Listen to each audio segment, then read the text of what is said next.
नमस्कार। हम लोगों ने पिछले अध्याय में अभ्यास पत्रिका पर अभ्यास की थी।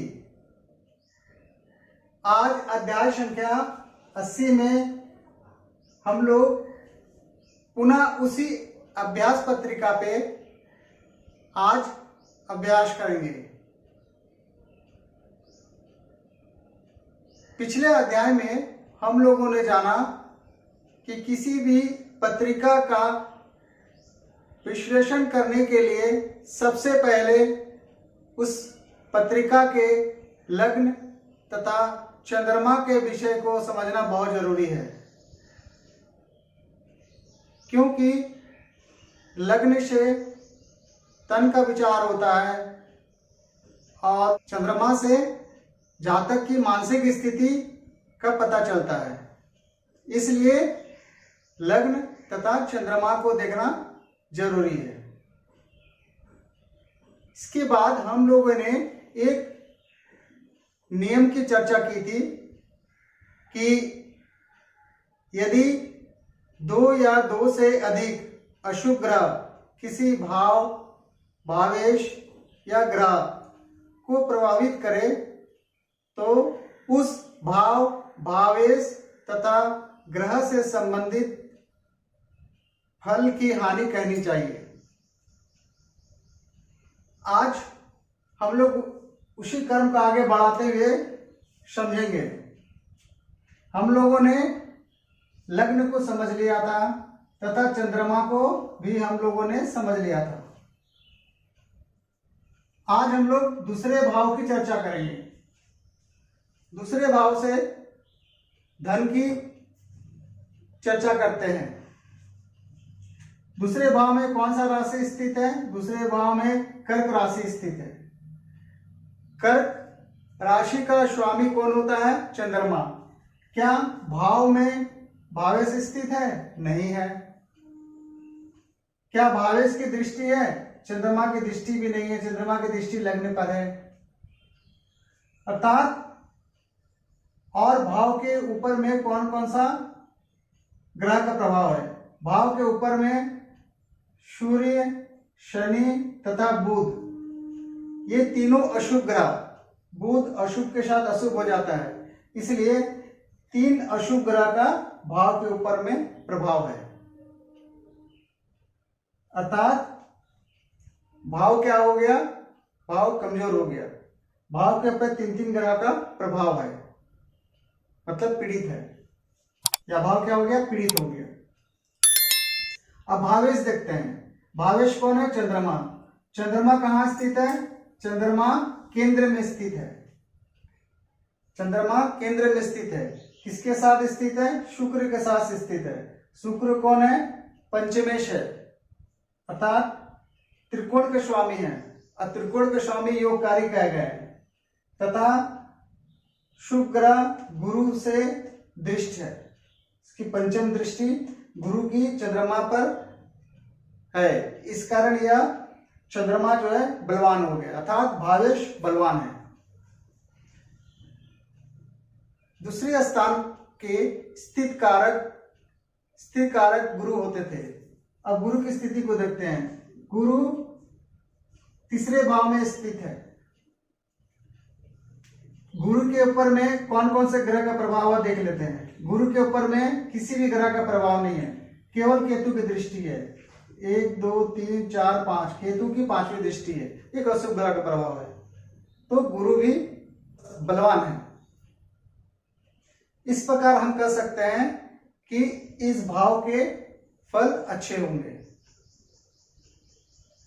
यदि हम लोग इस भाव को 100% मानते हैं तो केवल भाव में पीड़ा है, भावेश और कारक की स्थिति अच्छी है, तो हम यह कह सकते हैं कि 66% हमें रिजल्ट या फल अच्छा प्राप्त होगा और 33% फल में परेशानी होगी। ओवरऑल इस भाव से फल अच्छे ही प्राप्त होंगे। इसी तरह तीसरा भाव के भाव में कौन सा राशि स्थित है? सिंह राशि स्थित है। सिंह राशि का स्वामी कौन है? सूर्य। क्या सूर्य यहाँ स्थित है? नहीं है। क्या सूर्य की दृष्टि है? नहीं है। इस भाव में गुरु स्थित है। सिंह राशि में कोई भी ग्रह उच्च के नहीं होते हैं, तो यह भाव बलवान हो गया। भावेश, भावेश कहाँ स्थित है? सिंह राशि के स्वामी कौन हुए? सूर्य। भावेश कहाँ स्थित है? अष्टम भाव में स्थित है तथा शनि और बुध के साथ युति कर रहा है। शनि और बुध दोनों ही अशुभ प्रभाव में है। साथ में अशुभ ग्रह मंगल की चौथी दृष्टि इस पर पड़ रही है, अर्थात भावेश पीड़ित है। कारक, तीसरे भाव के स्थिर कारक मंगल होते हैं। मंगल त्रिकोण स्थान में स्थित है, तो हम यह कह सकते हैं कि इस भाव से संबंधित फल अच्छे ही होंगे। चौथा भाव, चौथा भाव से हम लोग सुख की बात करते हैं। चौथे भाव में कौन सा राशि स्थित है? चौथे भाव में कन्या राशि स्थित है। इसके स्वामी कौन हुए? बुध। क्या बुध यहाँ स्थित है? नहीं है। क्या बुध की दृष्टि यहां आ रही है? नहीं आ रही है। अब इस भाव के ऊपर में ग्रह कौन से ग्रह की दृष्टि है देख लेते हैं। शुक्र की नहीं होगी, चंद्रमा की नहीं होगी, केतु की भी नहीं होगी, मंगल की भी नहीं, राहु की भी नहीं, पूरी किसी भी ग्रह की इस भाव का ऊपर प्रभाव नहीं है। ये कह सकते हैं कि भाव के एक ओर गुरु बैठा है, दूसरी ओर मंगल और राहु बैठा है, तो भाव ना तो पाप कर्तरी में है ना तो शुभ कर्तरी में है। यदि मान लेते इधर शुभ ग्रह होता है तो शुभ कर्तरी में हो जाता है यह भाव। यदि मान लेते यहाँ गुरु की जगह कोई अशुभ ग्रह होता है तो यह भाव अशुभ भाव में अशुभ कर्तरी में हो जाता है। तो यहाँ एक और शुभ ग्रह है तो एक और अशुभ ग्रह है, तो यह भाव बलवान हो गया। भावेश, भावेश कौन हुआ? बुध। बुध कहाँ गया? अष्टम भाव में गया। और दो अशुभ ग्रह सूर्य शनि के साथ स्थित है तथा एक अशुभ ग्रह मंगल से भी दृष्ट है, तो बुध क्या हो गया? भावेश क्या हो गया? कमजोर हो गया। कारक क्या होता है? चतुर्थ स्थान का कारक चंद्रमा। चंद्रमा केंद्र में स्थित है तथा त्रिकोण के स्वामी के साथ स्थित है। त्रिकोण के स्वामी योगकारी होते हैं, सदैव शुभ होते हैं, इसलिए कारक बलवान हो गया। तो इस भाव से भी हम लोग फल अच्छे कर सकते हैं। अब आते हैं पंचम भाव। पंचम भाव में सबसे पहले भाव को समझते हैं। पंचम भाव में कौन सी राशि स्थित है? पंचम भाव में तुला राशि स्थित है। इसके स्वामी क्या इस भाव को देख रहा है? नहीं। क्या इस भाव में स्थित है? नहीं। सप्तम भाव में कोई उच्च का ग्रह है? नहीं। अब इस पे कौन कौन ग्रह का प्रभाव है?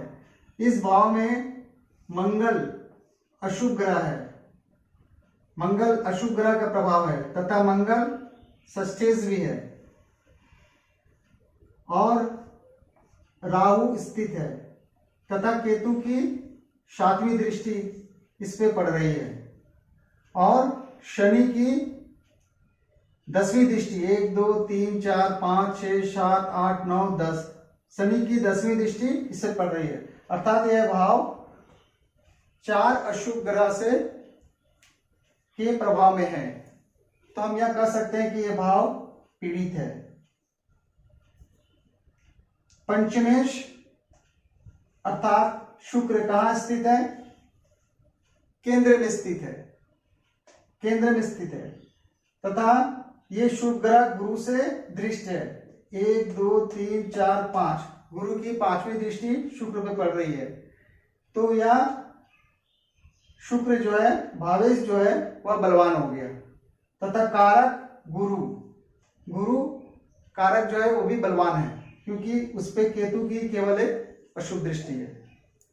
तो इस भाव से हम यह कह सकते हैं, इस भाव से हम लोग किन किन बातों का विचार करते हैं? पंचम भाव से हम लोग संतान की उच्च शिक्षा की हम लोग चर्चा करते हैं। हम लोग यहाँ कह सकते हैं कि भाव में पीड़ा है, तो हम यहाँ यह कह सकते हैं कि जातक की उच्च शिक्षा होगी परंतु उच्च शिक्षा प्राप्त करने में काफी परेशानी होगी और उस स्तर की उच्च शिक्षा प्राप्त नहीं होगी, ये हम कह सकते हैं। क्योंकि भाव में पीड़ा है। दूसरा यह कह सकते हैं कि जातक को संतान तो होगा परंतु संतान होने में परेशानी होगी क्योंकि भाव में पीड़ा है। इस प्रकार हम लोग सभी भावों को समझ सकते हैं। आप स्वयं से बचे हुए भाव को प्रयास करें और ये काफी आसान है। भाव कैसे बलवान होता है तथा कैसे कमजोर होता है, इससे भली भांति हम अब परिचित भी हो चुके हैं और इस पे अभ्यास पत्रिका में हम लोग अभ्यास भी कर चुके हैं। तो उम्मीद करता हूं कि आप लोगों को ये समझ में आया होगा और स्वयं से भी इसे प्रयास करें। आज बस इतना ही रखते हैं। उम्मीद करता हूं कि आप लोगों को यह छोटा सा ज्योतिष का ज्ञान पसंद आया होगा। यदि पसंद आया हो तो कृपया चैनल को सब्सक्राइब तथा वीडियो को लाइक, शेयर, कमेंट तथा बेल आइकन को जरूर प्रेस करें। इस वीडियो को अंत तक देखने के लिए आप सभी का बहुत बहुत धन्यवाद। नमस्कार।